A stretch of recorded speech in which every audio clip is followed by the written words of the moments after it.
Startup blueprint OA3 working partnership model. আপনি একটা বড় কোম্পানিতে বড় জব করেন এবং মিনিমাম 15-20 বছর ধরে জব করেন এবং মার্কেটে আপনি একজন বড় প্লেয়ার, আপনাকে সবাই চিনে মূল্যায়ন করে এবং আপনার কর্পোরেট এক্সপিরিয়েন্স অনেক হাই, ধরেন GM ED বা CEO লেভেলে চলে গেছে। এখন আপনার লাইফ স্ট্যান্ডার্ডও বাড়ছে, আপনি 50,000 1 লাখ টাকা দিয়ে আর চলতে পারেন না। আপনার আসলে যে লাইফ স্ট্যান্ডার্ডে গেছে আপনার আসলে 2 লাখ 2.5 লাখ টাকা লেগে যায় বাচ্চা কাচ্চার পড়াশোনা, লিভিং স্ট্যান্ডার্ড এবং এভরিথিং মেনটেন করতে, এবং বয়স হয়ে গেছে আপনার 45 থেকে 50-র মধ্যে। এখন আপনার পক্ষে আবার একদম শূন্য থেকে স্টার্ট আপ করাটা আসলে এই মুহূর্তে সম্ভব না, কারণ আপনার লিভিং এক্সপেন্স অনেক বেড়ে গেছে। তো এখন আপনি একটা ইজি স্টার্ট আপ করতে পারেন।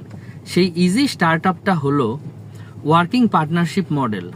আপনি যেই কোম্পানিতে আছেন সেই কোম্পানির সাথেই ডিলটা করা যায়, অথবা আপনি অন্য নতুন একটা কোম্পানিতে জব সুইচ করে এই ডিলটা করতে পারেন। এই ডিলটা এখন মিড লেভেলের অনেক growing company high productive executive বা হাই প্রোডাক্টিভ প্রফেশনাল পার্সনদের সাথে এই ডিলটা করে।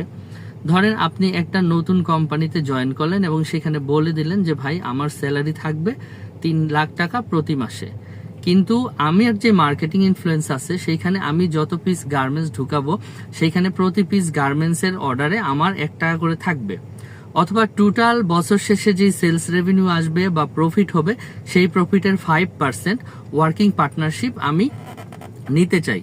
মানে ওই কোম্পানিটা আপনাকে স্যালারি তো দিবেই, যেটা দিয়ে আপনার ফ্যামিলির লায়াবিলিটি কভার হয়ে যাবে, কিন্তু তার বাহিরে আপনার কোম্পানি ওন করার দরকার নাই, বাট আপনি তার সাথে যে কোলাবোরেশন করলেন সেটার একটা ওয়ার্কিং পার্টনারশিপ 3%, 2%, 5% অথবা প্রতি পিসের উপরে ছোট্ট একটা পার্সেন্টেজ ধরে আপনার সাথে একটা ওয়ার্কিং পার্টনারশিপ মডেল করে নিল। এবং এতে দেখা যাবে কি স্যালারি দিয়ে আপনি সুন্দর চলতেছেন, কিন্তু ওই ওয়ার্কিং পার্টনারশিপ মডেলের কারণে আপনার কাছে বছর শেষে 30 লাখ 40 লাখ বা 50 লাখ টাকা এক্সট্রা সেভিংস হবে। এটাকে আপনি ফ্যামিলি প্রপার্টিতে ইনভেস্ট করে সেইখানে রেন্টাল বিজনেস বা প্যাসিভ ইনকাম জেনারেট করতে পারেন। মানে এটা একটা স্টার্ট আপের একটা ডিসেন্ট ওয়ে এবং এটা পরীক্ষিত, অনেকেই ফলো করে।